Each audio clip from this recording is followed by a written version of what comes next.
I told the team before, even during, literally on the day of IPO, after, it's like number goes up, number goes down, and we don't control that number. We control the inputs, and we have to educate the market. The market doesn't come out of the gate understanding Figma. So it's our job to make sure that they understand our business, and that's going to take time.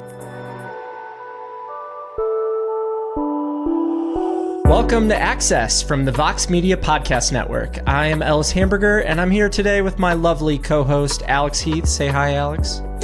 Hey, Ellis. We're on week 2, man. We made it. We got through it. We did, and today we have a special one for you. We have Figma CEO Dylan Field in his very first podcast interview since the IPO, and we know the podcast interviews are what matter most. This was one of the biggest IPOs of the year in the world of tech. So we're going to get to the interview shortly. We talk about how it feels to IPO, the future of design, #design, and of course, the acronym of the year, MCP, which Alex already has a bicep tattoo of.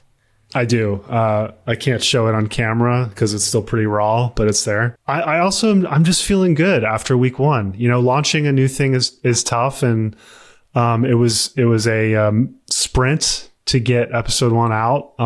We did it in like record time, I think, for a new pod. And yeah, how are you feeling?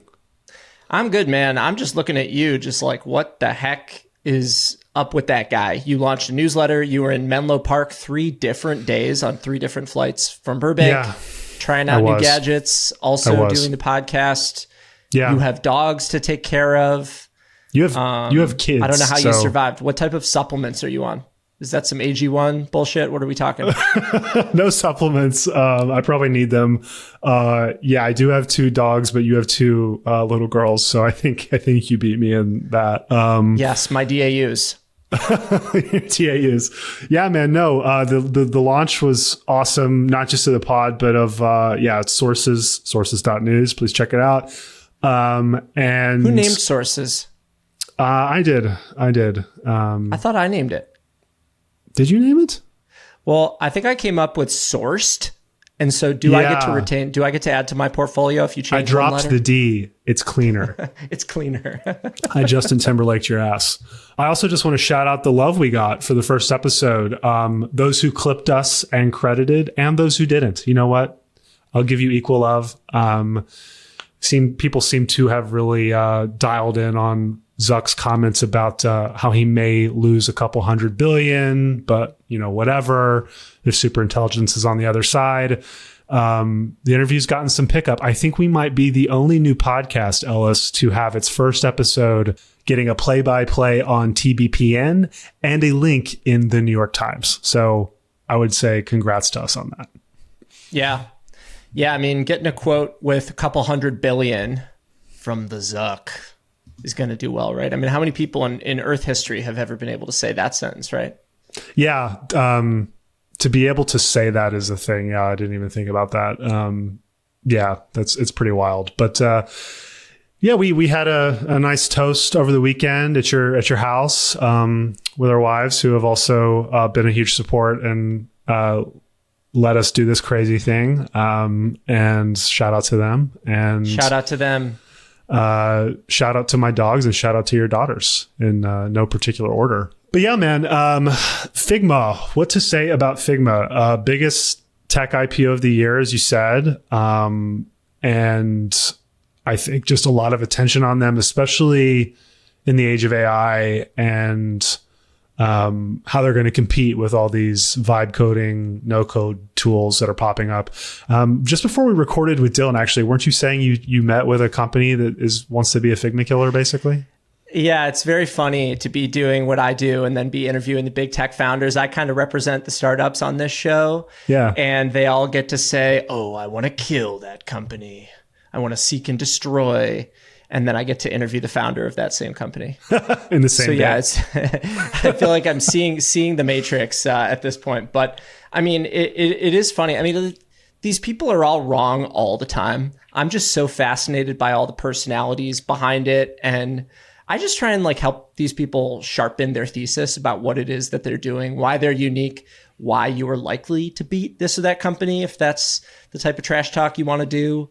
And, in this industry, it's all bets, right? I think like we talked a little bit to Dylan about his investment, and I feel like he just kind of eyeballs it. He's like a vibe guy. He's like, that founder seems really smart, and Dylan is clearly very smart and well-read and a bit of a polymath. And so I bet you that's just kind of the rubric for him. And he's like, yeah, play some bets, and seems like a lot of them are paying off for him. Gosh, yeah. I mean, we get into it towards the end, but man, he's one of the best AI seed investors of all time, like no question. I mean, you talk to people who are in the industry, and he comes up constantly, and is running a public company as well, and has the deal flow. So that's the power of zoink at Zoink, which we also demystify. I don't want to spoil too much, but you actually, Ellis, you went to Config, Figma's big conference this year, right? Yes. Config is a lot of fun. It's up in San Francisco at Moscone, which should be familiar to most of the people listening to this show. I mean, they just kind of have a cult these days. Yeah. Like, they've got totes, they've got pins, they've got hats. Like, the swag is just, probably some of the top startup status symbol. I mean, it's funny. People show up to the conference and like, they don't line up for the keynote speaker. They line up for like the swag booth. Like down the block. Like, I need that Figma crew neck. But it is cool. I mean, they've partnered with some big and small designers to kind of flex their brand. And they also just like in a sea of samey black, gray, blue minimalism in Silicon Valley, like they're one of the more colorful ones. Yeah. Which I think speaks well to what they are about and sticks out. I mean, I think people are training themselves to think that like minimalism is somehow always better. I mean, it's just one way. It's just a polar swing from, when things get too complicated, they get simple. We unbundle, we bundle. We all know that story. So yeah, they seem to have a good thing going. Yeah. When I went to Config a couple years ago, I left and I think I called it the Coachella for designers. And I'm not sure if I was the first one to say that, but for some reason, I think it's stuck after that. And it did feel like that when you're there. I mean, I'm sure you could, like, they have this unique spot in the culture, I think, right now. And it's interesting to be they're a tool. I mean, they're a design platform, but they're essentially a tool, but they also have this kind of cultural footprint, which is super unique. Yeah. I mean, Coachella is a good reference. I don't know how accurate it is because it's a bunch of art school kids. Yeah. Not quite as rowdy as Coachella, though I kind of wish it was. And I mean, one of the things that Dylan talks about on this pod is as designers get empowered, the way companies look is probably going to get different, right? As AI, I think, helps with a lot of these traditional hard skills and research and things that you had to know as a founder to be an operator. Until now, I mean, I think the idea is that theoretically we should see a lot more design founders or product founders these days. The biggest thing that stood out to me in the interview was talking about competition. There's a lot of questions, not just on Wall Street, but I think just people looking at Figma going, what is Lovable, Framer, all these companies that are popping up and kind of abstracting away design into a prompt. How's that going to unseat Figma or not? And hearing Dylan's response to that, and also how it relates to their AI strategy and MCP and all of that, I thought was really interesting and something I hadn't heard him say in that way before. Ellis, should we get into the convo with Dylan at Zoink? Let's kick it to Dylan. Support for Access comes from Notion. Ellis, you're a Notion Power user, right? Oh, yeah. I've been a Notion Power user for years. And when we had 1 month to bring Access into reality, Notion helped us track our guest database, to-dos, and notes all in one place. And that is the truth. That is the truth. We run this show on Notion. And you know what? They just introduced Notion agents. They're almost like teammates that can use Notion with you. They can draft, organize, and execute across your workspace and keep your work moving. We'll talk more about how we use Notion later. But for now, try Notion and agents for free at notion.com/Vox. Support for Access comes from Warp. Warp is a top-ranked coding agent and one of the fastest-growing AI companies. Trusted by over 700,000 developers and 56% of the Fortune 500, Warp is redefining how software gets built. It understands your machine, stack, and codebase, combining the power of a terminal with the interactivity of an IDE, giving you a tight feedback loop with agents to prompt, review, and ship production-ready code. Find out why developers save an average of 5 hours a week. Try Warp free or Unlock Pro for just $5 at warp.dev/access. So, Dylan, this is your first podcast chat since the IPO. How's it feeling? How are you doing? Good. It's been intense before the IPO, intense afterwards. I mean, I think the entire team is just eye on the prize, and we're pushing hard. But it's a lot of fun right now. There's a lot to do, a lot of exciting things that we can bring to customers, and overall, the energy's just been very high. Well, here's the real question, though. How often are you checking the stock price? Like, do you have like a lock screen widget, notifications? Like, what are we talking here?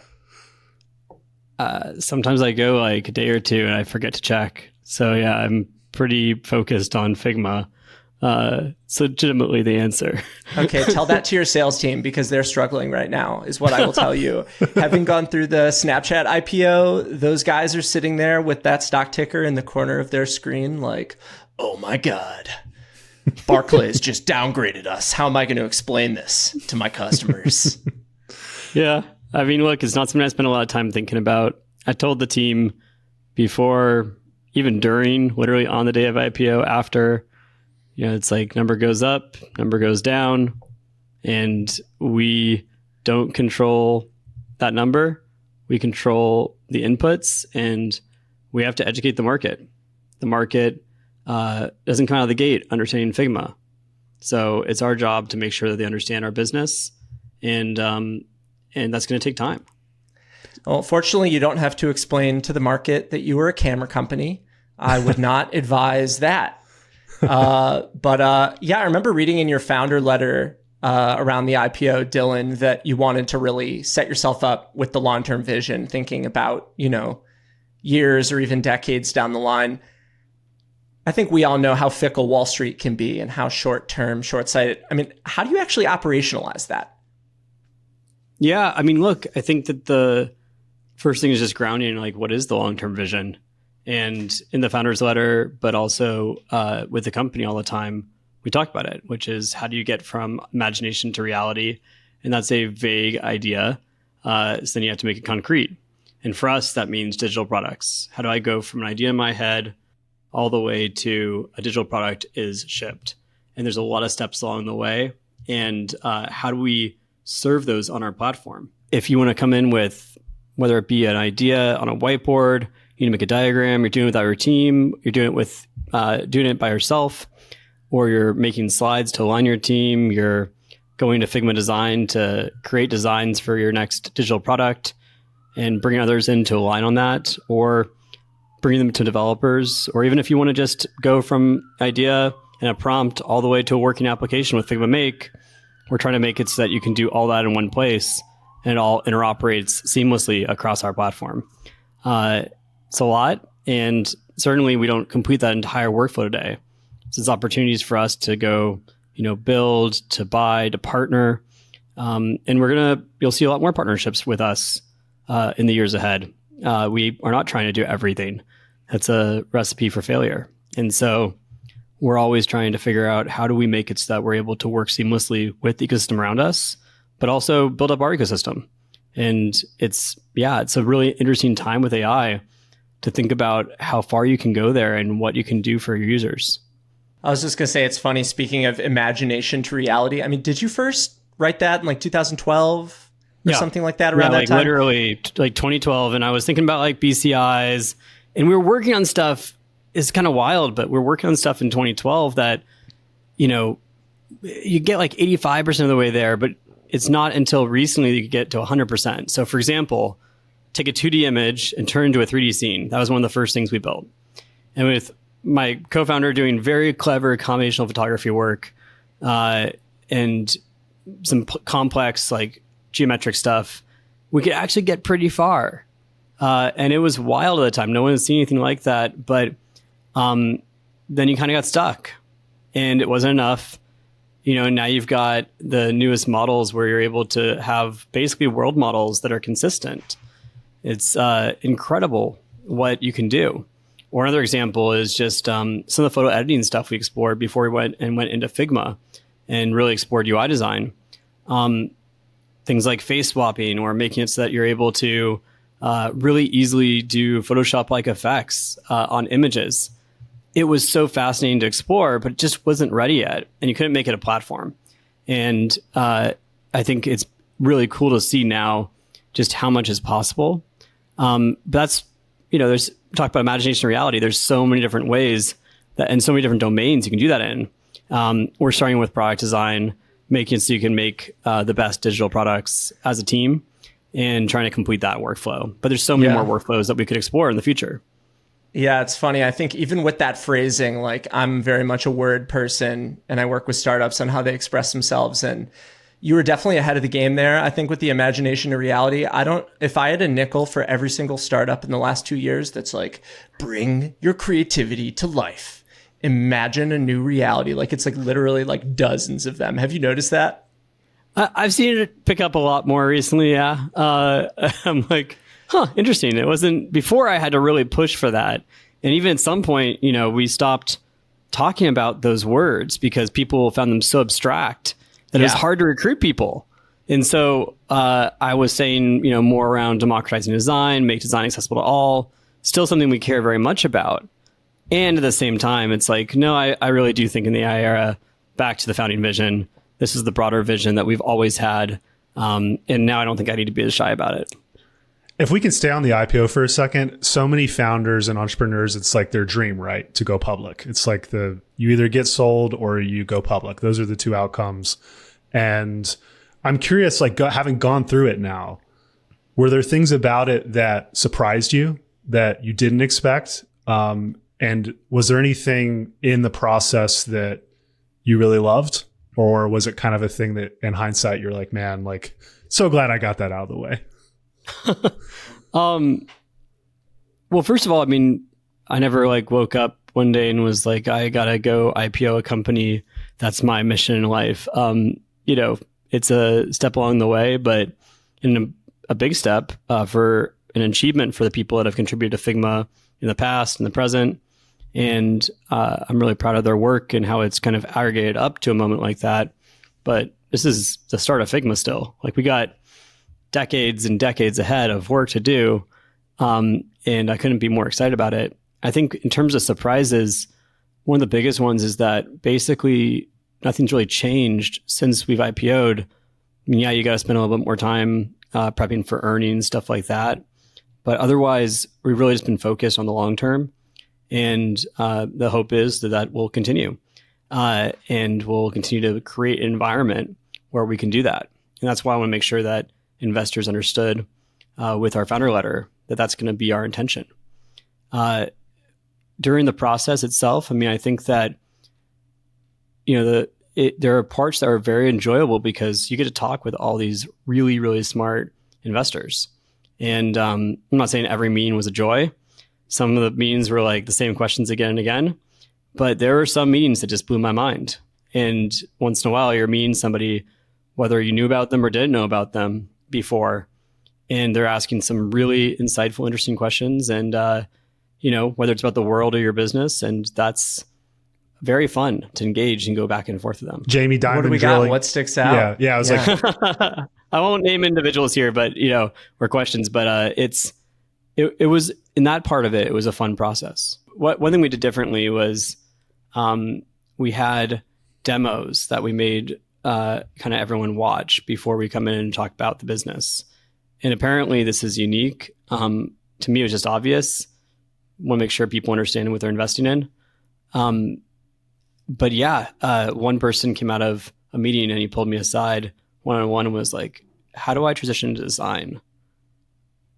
And so that was like definitely a top moment from the roadshow. Got to figure out how to get them into design now. But it's like, if I convert one investor to be a designer, that's a win, right? that's awesome. It is a funny thing trying to communicate with like such a different audience with different levels of literacy about what it is you're building.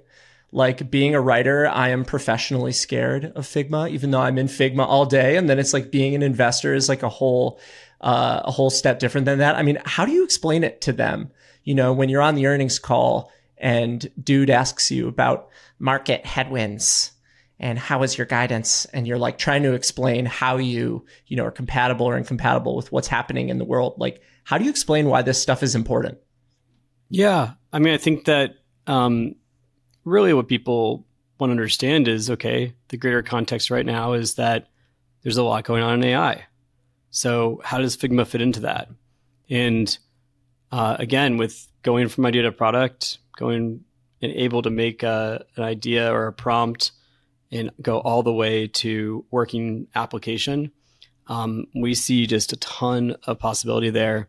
And Figma Make is a big part of what we're working on, as well as improvements with AI to the Figma platform in general. We just teased a video a few days ago, last week, where we showed how you will be able to soon make edits in Figma based on prompting as well. And in one sense, I think that we're so early. It's a point in time where, I've called it like the MS-DOS era of AI. I think we're all going to look back at this time and go, wow, we were prompting everything and there was such an opportunity to go further and have other interfaces, other ways to explore latent space. But on the other hand, there's so much you can do with the technology that's out there today. And actually being able to take full advantage of it and really figure out how to engineer products that let you go and shape your vision and iterate and explore. It's a big task, and one that we've been, I think, definitely building all sorts of muscles around internally. It's a different thing than your typical deterministic software engineering. But bigger picture, to me, as value moves up the stack, design is a differentiator. And this is a thesis we've held for, over a decade now.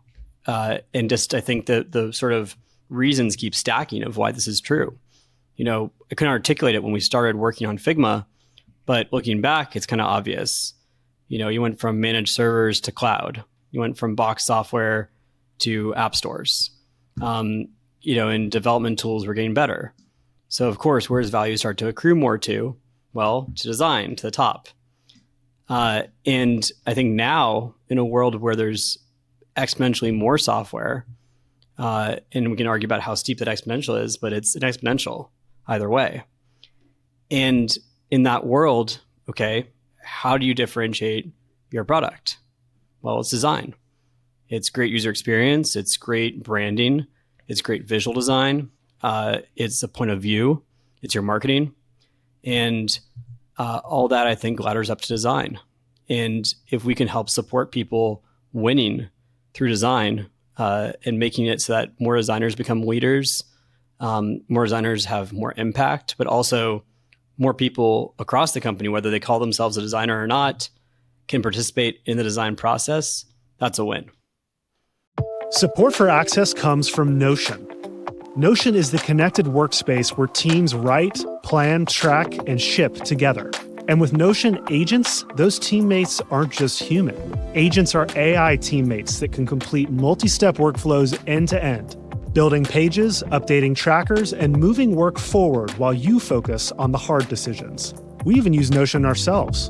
I use Notion to run my business, meaning from using AI notes during meetings with very verbose founders, creating beautiful client-ready docs, and I even generate my invoices on there. So nice to have it all in one place. We actually run this show on Notion too. It's how we track our guests, to-dos, and everything we need to get you access every week. The result of all this, less chasing, more reporting, and better conversations on mic. Notion is where the newsroom and the studio meet, and agents keep the work moving. Try Notion and agents for free at notion.com/Vox.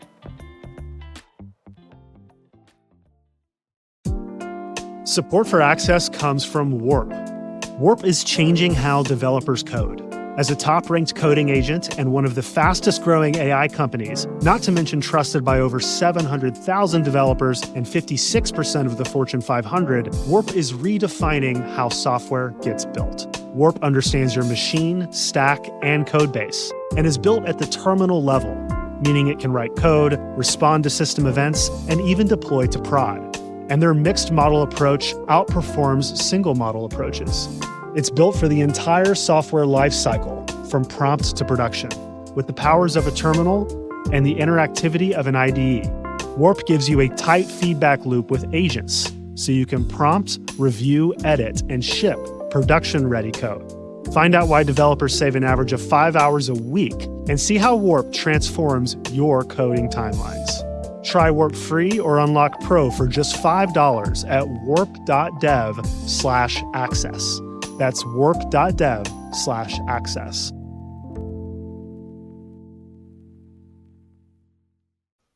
I feel like so many of my favorite people to work with in my practice are product design founders. Are you seeing more, less? Like, what do they need to do to take the reins these days as a new founder or CEO? Yeah, it's so interesting because I think that designers have all the skills that are really needed to go start companies. And if you look back, it's less than you would expect that have started companies, but I see the number growing all the time. And I'm really excited that we have, I think, just more and more role models out there now for designers to go, okay, this is a path I should consider. And I think that, if you look at the future designer leaders inside of companies, in the C-suite, but as well as designer founders and CEOs, I suspect that's like where it's headed. And I also am just seeing like some real talent war dynamics heat up for design. I'm not saying it's like at the AI scale. Let's be real. We're not seeing headlines yet about the crazy, 10 billion, whatever it is, pay package for a designer yet. But the talent wars are heating up. I feel like people are begging for 0 to 1 design founders right now. You see it on X constantly. It's like needed. Yeah. Every founding team knows that need a designer to stand out. And if they don't know it yet, it might be a flag if you're investing. I'm not saying that every area requires it. If you're some deep infrastructure or science company and you barely have a website, perhaps you don't need to have a designer in your founding team in the first 5 people. But if you're building software and it's going to be user facing, that's something you should be considering deeply. I feel like there's a temptation as a design founder, for better or for worse, to redesign the whole company. From HR to sales, we're going to do a flat structure. We're going to do a vertical structure. We're going to do siloed. And I love that mindset, but I feel like it can also be distracting as like a designer who sees problems and wants to fix them. Have you experienced that? It's like if you think about a brand and the journey a user goes on with a brand, you kind of think about a timeline and there's all these different brand touch points. It's like, what's the equivalent for a company? And some of those touch points, feel really good for the user of Figma internally, an employee. But what are the touch points that we can make like 10x better, 100x better? I think there's still a lot. And I really want to do that as well. So yeah. Do you still spend time designing? Are you like cranking away in Figma yourself still? I would say my design contributions in comparison to the team are very low. But I think that my feedback is very large. I usually try to do a pattern where I am voicing feedback through customer voice.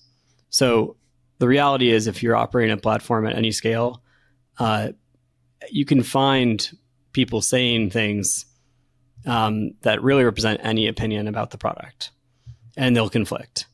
But when I can find that this feature's the best, here's a tweet that it's the worst. Yeah, exactly. And our customers are amazing. Designers are incredible. They'll actually give very detailed feedback, as you might imagine. And so the chance to be able to funnel that towards our team is quite great. What do you feel like you've had to kind of pivot on in the last couple of years in terms of the feedback you've heard once you launch something? I think the biggest thing that I wouldn't say is a pivot, it was more just like it took time to build out, was we had our first launch around AI, which I think was, there are many things to reflect on for us, but basically what we did is we had a feature internally called First Draft, and this was a very basic AI feature in that it was essentially an LLM assembling Lego pieces. And what happened with that was we shipped it as a feature called Make Design. And Make Design, we did not, in the rush to launch, do a full QA process on everything that were all those Lego pieces. And there were some situations, or at least one situation, where people could recreate UIs that shouldn't have been able to be recreated with, Lego pieces that we had made. Like the Apple Weather app, I think, was an example. Yeah, right? exactly. Yeah. And so someone posted that. And I think if I hadn't felt it was a QA failure, if I felt it was, a natural result of like a system, I might have acted differently and then fixed the system. But because it was a QA failure, and because I felt like it didn't sort of match up to my personal ethics of how I want to be operating this, we pulled it back and we reintroduced it later. And to me, that was kind of a no-brainer. I think other people made a big deal about it. But then it also, I think, just started our track on, okay, how do we go build the system for real? And whether it be through frontier models, through first-party models, how do we make it so that we're able to do great work with our user, get them to design generation, whether it's 0 to 1 or with a design system, make it so that they can create edits, they can create new effects that are extremely interesting, and eventually get to a working application, not just something in Figma Design that's a stopping point, but go all the way. Putting that out there gave us the insights we needed that led to Figma Make, that led to us in the work that we're about to start shipping in Figma Design. And it's been a big learning experience overall to figure out how to work effectively with AI systems, but one that I'm really proud of the team for navigating. I think that also raises an interesting question about what the models actually include. And when there is so much out there that is kind of like the OS style, I feel like I'm hearing lots of fears that, like, as much as we all prize design and craft, that a lot of the generations of AI tend to be generic. Do you worry about that for like the future of software design? I think that's our opportunity. When you're generating things and you're getting this average result, that's not what people want. I think that we're in a world where with AI, good enough is not enough. Good enough is now mediocre. So if you really want to stand out, you have to be great. How can Figma help make you great? And what we're trying to do is allow you to, whether it's in Make or in Figma Design, iterate, explore, and really push the bounds of what's possible, both with AI and also through the human touch, and explore that entire option space of what's possible with design faster. Because that's, to me, the design process is you're looking and you're kind of seeing around corners and you're seeing, here are all the paths I could go down. Well, can you identify the paths that are most promising faster? And can everybody from your team do that too? Can you make it so that more people can contribute ideas at the start? And then as a designer, you can guide the process and you can keep pushing further to make it so that what the end result is very differentiated. Do you feel like designers are still worried about losing their jobs though right now? It's interesting. I was at an event last night here in Hollywood, and it was more Hollywood people, but people on the production side, and just there's so much fear in the room about the tools and what they're doing and enabling. And I'm not a designer and I'm not in the world like you and Ellis, but I have to imagine there's a lot of fear and consternation among a lot of Figma users that, like, my job's going to go away because of this stuff. Yeah. I mean, I can't speak to the Hollywood side, but we actually did a survey around this recently and put out a report on it. And it was, I'm looking at the numbers right now. It was 17% of our respondents that said developments in tech tools and AI are a threat to my role. So that was the actual number that we got from the survey. Now, you could argue, is 17% high? Is it low? But I certainly don't think it's like everyone's going, oh my gosh, what's going to happen here? And I think it's because designers kind of intuitively know this is an opportunity for us. With AI, Figma's point of view is going to lower the floor. make it so more people can get into the process, but also raise the ceiling and make it so that you're able to do even more with AI.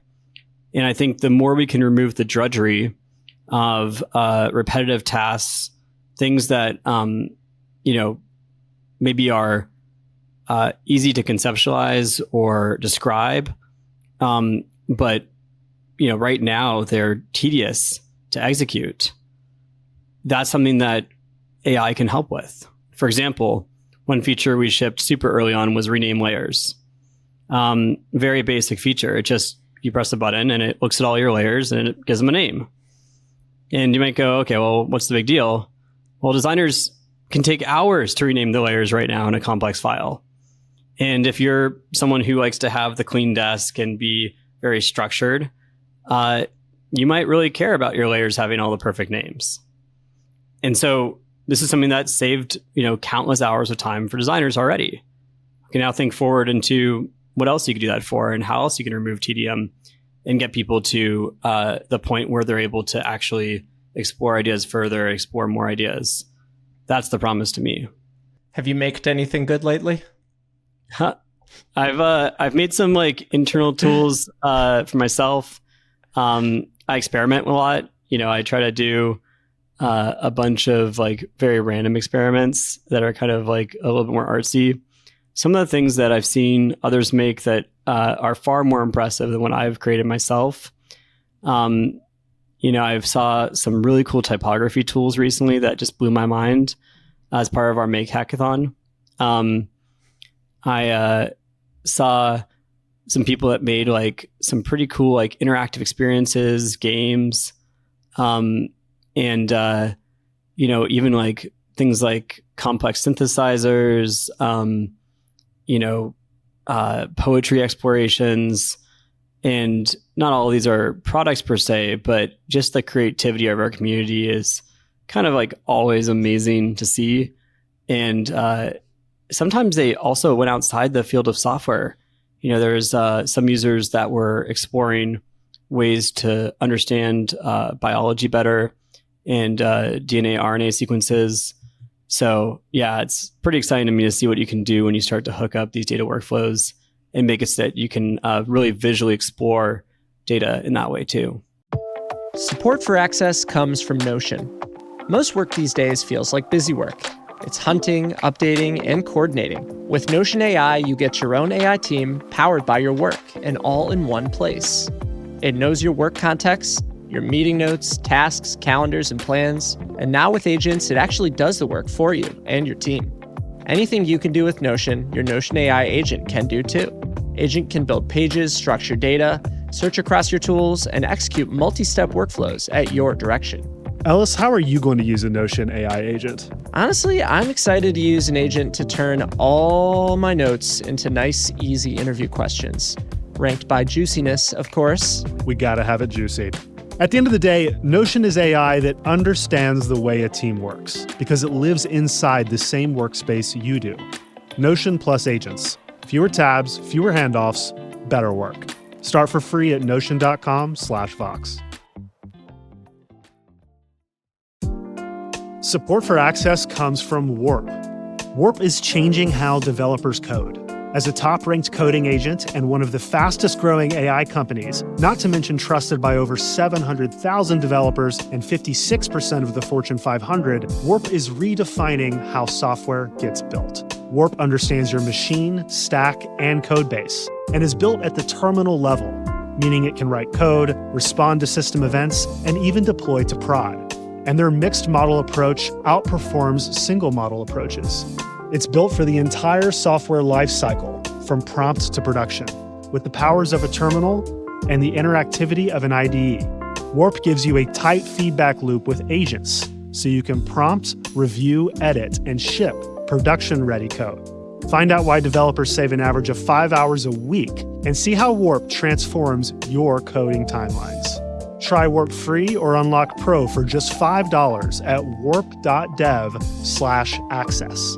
That's warp.dev/access.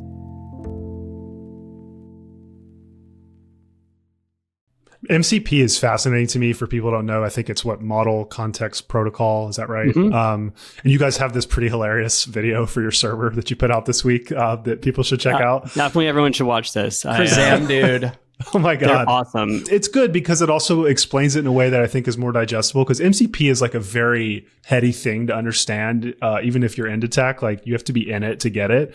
At its highest level, I think of it as like how apps use LLMs to talk to each other and to share data between each other. And it's in the like pre-Netscape era. There's not even like a browser to see all these servers, right? But like you have one, bunch of other companies that are embracing AI have them. And I'm curious because, you know, when we were prepping for this, obviously a big concern with Figma is like, what is competition in AI and all these companies that are popping up going to do to Figma and like prompting and all this stuff. And I'm curious actually to back into that question, like the way you all are embracing MCP and working with other companies and really opening Figma up. What does that say about where you see Figma fitting in the value stack, so to speak, of like the AI world? Because there's this huge conversation, obviously, about like, are you just an app? Are you a foundational model provider? Are you trying to do both? Where do the apps sit? And it seems like you have a POV on that and you're articulating it already with the MCP strategy. So I'd love for you to maybe like dive into that with us. Yeah. I mean, without going too much into, you know, all the strategy and future roadmap, I think that, first of all, the physics of the AI space there's sort of a gravitational pull towards being more open. And I think it's important to recognize that and to follow it. I also think that the goal is to get you from idea to product. And yes, we want to give you all the best tools that you could possibly have in the Figma platform. But if for whatever reason you want to go elsewhere, how do we make it so that you can bring your context from Figma to other applications? And also in the future, how do you come back? And how do we have a great loop? And again, I think that there's so much partnership we can do with the ecosystem here. And I think it's there's actually quite a lot of win-wins, even with tools that people think are our competitors. And so it's been nice to have just very open and friendly conversations with many of the tools in the space in order to make it so that we're able to figure out what can that foundation be so that your users can have a better experience and also they can go iterate and get to the point where they are in a high craft place beyond what you might be able to do in another tool in Figma afterwards. And so, you know, lots to come, but I see this as a really core part of our strategy and what we're doing in the future. So theoretically, like Lovable, I think is a good example of a company that I think people from the outside or Figma investors would go, the rise of Lovable maybe suggests Figma has some competition to worry about. Are you suggesting that like maybe you would partner with Lovable and you could bring Figma assets into something like Lovable? Maybe we don't have to say Lovable is a specific example, but the rise of these no code vibe coding tools like them, like you actually see a way to partner with them? Is that what you're saying? Exactly. Yeah. I think like we need to have a remote MCP that with the right conditions, of course, but if you've got a partner who is excited to work with you, then you're able to open that up to them and that they are able to use it to create better experiences for their users. And also, I think that can be beneficial to us. Again, it's like context is created in a lot of places. And how do you take that context as well and then use it to help them in Figma? And I think that in Figma Make, you know, it's, I guess the bigger question is, how much do we believe in Figma Make? And our belief in Figma Make is very high. We think that what you can do on the Figma platform in a connected way and what we can offer users that is very differentiated in where we're headed. We're very excited about that, and we're just very high conviction. And so I think that also is a contributor to that whole strategy of being more open, is that conviction.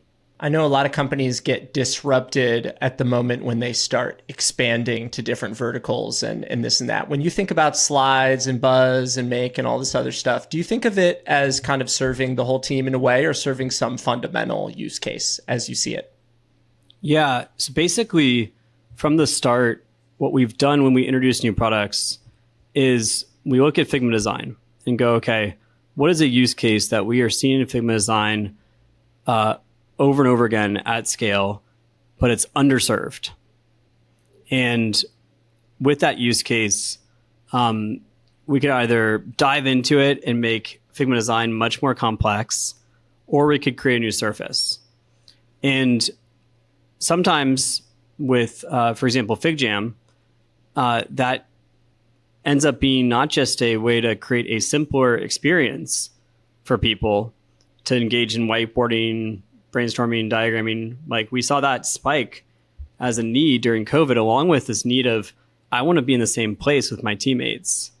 And I want to open up conversation and make it so that we're all able to contribute to that conversation more.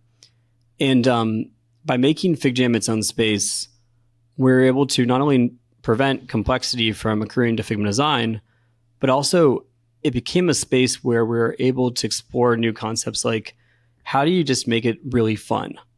And it was actually kind of an interesting story because, about a month ahead of FigJam launching, we had this very strategic conversation, kind of serious, ironically. And the conversation with my board and with the team was like, okay, which way do we want to differentiate for FigJam? And my push and what we ultimately ended up doing was, let's have the differentiator be fun. And the board was like, all right, let's go. And the team boards love fun. My board likes fun. And my team, I think, was a little surprised. They're like, this is our strategy. Okay, let's see how this goes. We did a design sprint, like one day. And out of that day, I think 20 ideas came up, many of which made it into the product as fundamental features of FigJam, and many of which have spread other places as well, like Cursor Chat came out of that day. And so then as we go and expand the platform even further, just something like Slides or Buzz, these are examples of, okay, people are already doing Figma design. We want to make it so that if you're in a product process, if you're in a product team, how do we give you one connected experience across all of Figma? And how do you go further through the workflows that you're already doing? And these are opportunities for us to really support those workflows, those personas with these products. Consider this a formal feature request to add a hamburger sticker in FigJam. Please send that one to the team. I think you can find it already, but noted. I'll see if we can make it more prominent. Really? Oh.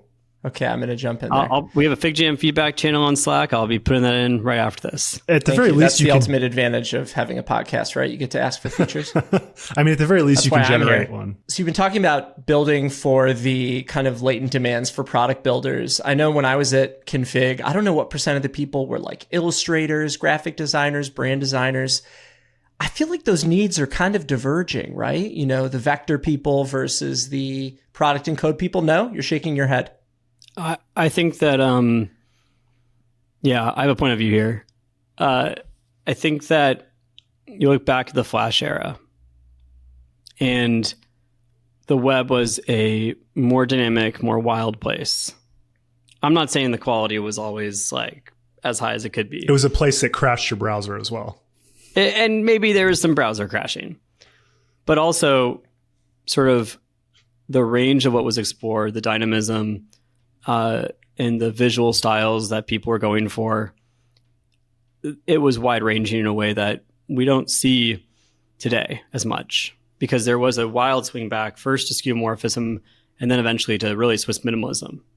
We've kind of stayed there for a while. And for a few years now, it's felt like, okay, I think we're about to swing the opposite direction again as a reaction.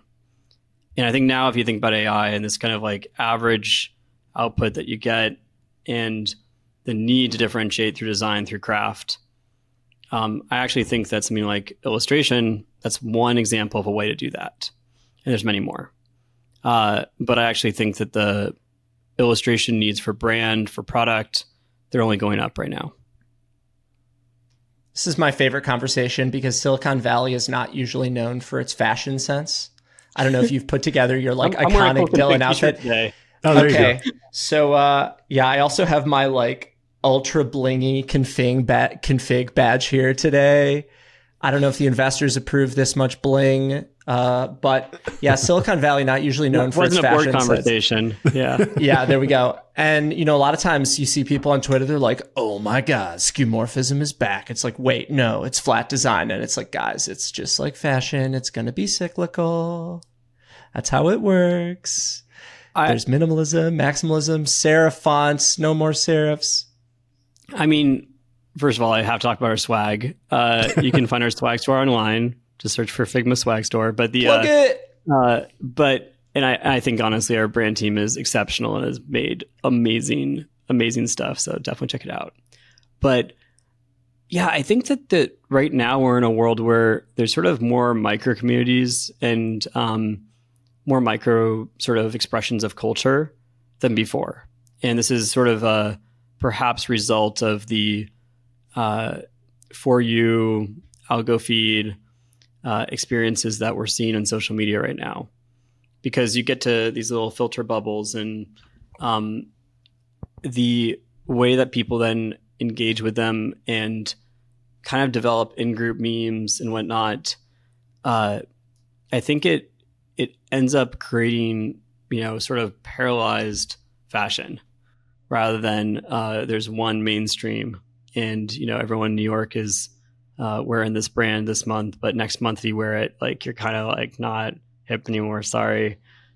Instead, it's more like, okay, well, do you know what's happening in this corner of the internet right now? And if not, like, where were you?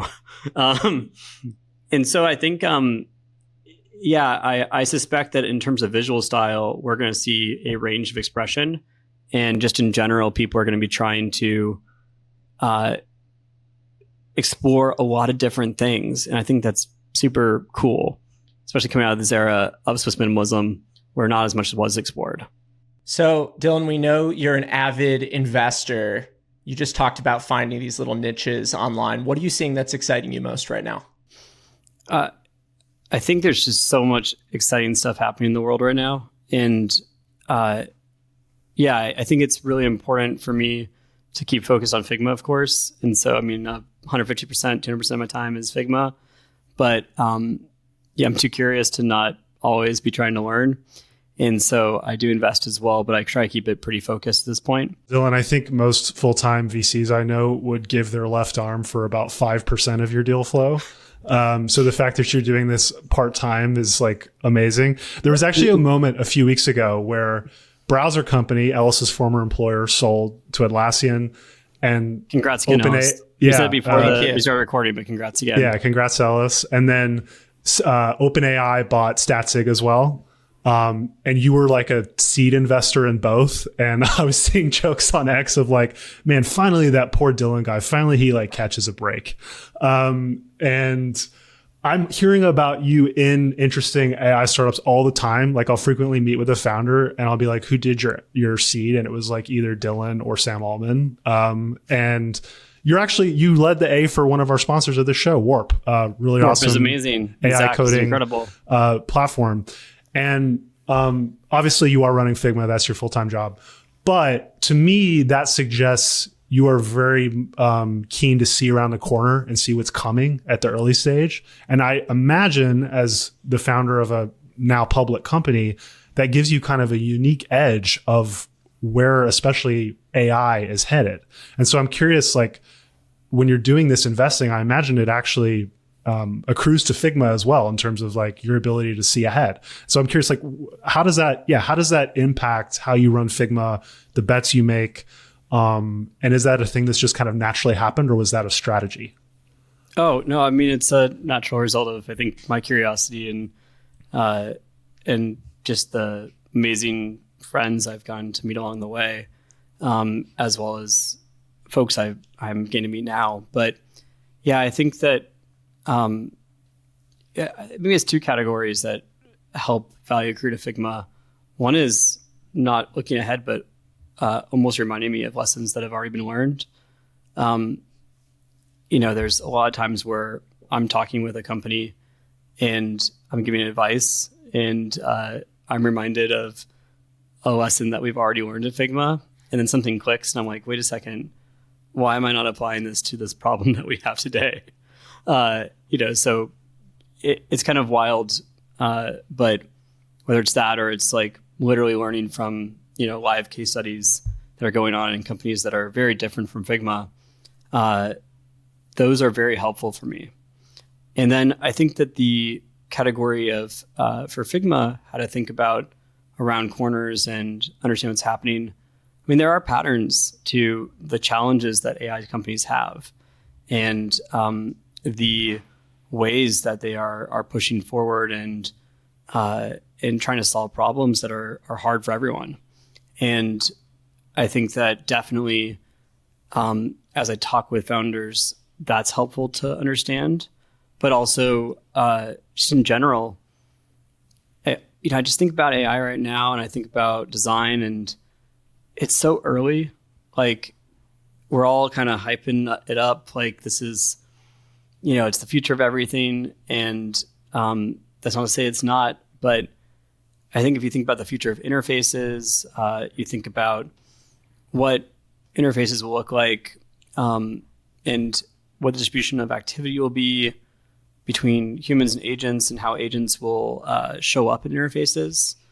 Like, I'm a big believer that it'll be more of the model where you're working alongside agents collaboratively, and you're understanding what they're doing, because the trust is not there around, with the current models at least. And I think even models that are in the future, they're going to execute sort of your desire perfectly. And also humans, for better or for worse, we hold AI to a higher standard than we do other humans. And so you actually really want to see and audit what an agent's doing. And I think that whether it's, the sort of like, how do I understand what this agent did behind the scenes, or it's watching agent real-time work, or it's, you had in your last episode, Mark Hahn, talking about the new glasses and the neural band. I had a chance to see those before launch a few times. And I mean, just the design challenges these new services have are so exciting. And I think it unlocks like so much creativity and possibility. And I have a lot of respect for that team for taking that huge bet and executing against it for so many years. But then you go to auto sector and the way that we're going to see innovation there, because everyone's trying to push forward on digital and how that shows up in auto. It's all, to me, just extremely exciting about what the role of a designer is and how you create context and systems across all these different environments that are consistent and are understandable to a user. I think we're almost out of time. We have to deliver you back to your company, but a couple final questions. One very short and stupid, one more thoughtful. First one, I'm a big believer that you got to treat yourself a little bit, to mark a milestone when you get a win. Did you treat yourself after the IPO at all? What color's the Lambo? What can you tell us? What did you get yourself? A good night's sleep. Or just some froyo? Good night's sleep. Good. Fair. That's fair enough. Last question.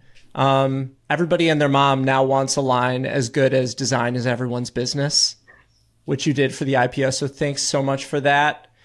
How did you all come up with that? Where did that come from? I mean, I think it's really been our core message all along, whether it's idea to reality, make design accessible to all. This idea that we can lower the floor, raise the ceiling, like these are ideas around how do you get more people in the design process and how do you also elevate the role of design. And I think that in this world where design is the differentiator, how you win or lose, like design is everyone's business. And I also was really honored with the IPO. I think this is the thing that stood out the most to me. This opportunity and privilege to, I don't want to say represent, but to show up as part of the design community and have a moment where design was going public. I mean, I think back to the start of Figma where, we're looking at the Bureau of Labor Statistics data. And so there was like 250K designers. And the conversation in the design community was like, does design have a seat at the table? How do we get a seat at the table? It's like, okay, I think we're at a place now where not universally, but in a lot of places, design has that seat. And we need to elevate the voice of design more. We need to show companies how they can win or lose with design, because if they don't lean in, they will lose. And so if you're working at a company as a designer, like, your job is to speak up. And if you're working at a company that doesn't value design, either find another company or figure out how to make that change. But to be there and to, be able to advocate for design, that was really meaningful to me. I know Ellis said that was the last question. This is actually the last question. I see how it is, Alex. Your Twitter handle, we meant to ask this.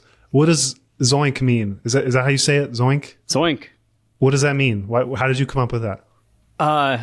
So I tried to start or create a product in university.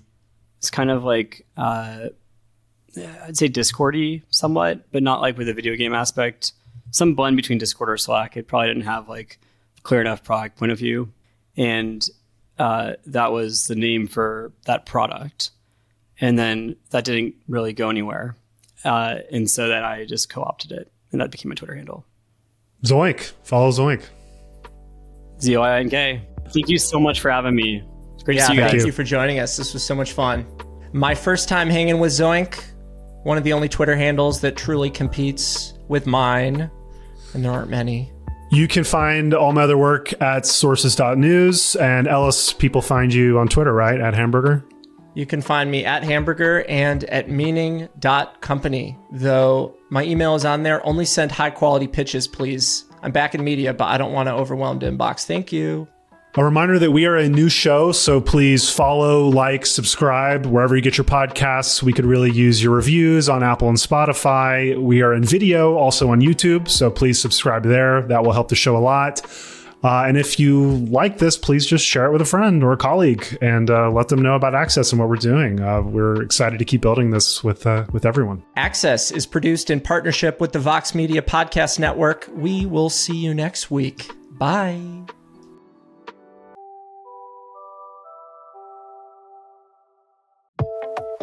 Thanks to Notion for their support of Access.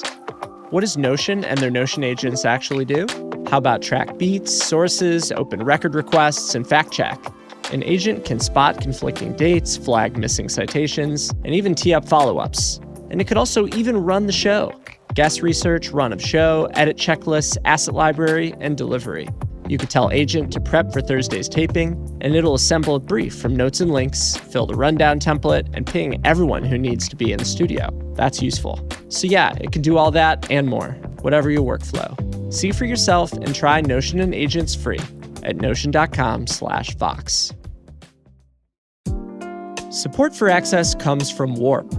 Warp is a top-ranked coding agent and one of the fastest-growing AI companies. Trusted by over 700,000 developers and 56% of the Fortune 500, Warp is redefining how software gets built. It understands your machine, stack, and codebase, combining the power of a terminal with the interactivity of an IDE, giving you a tight feedback loop with agents to prompt, review, and ship production-ready code. Find out why developers save an average of 5 hours a week. Try Warp free or unlock Pro for just $5 at warp.dev/access.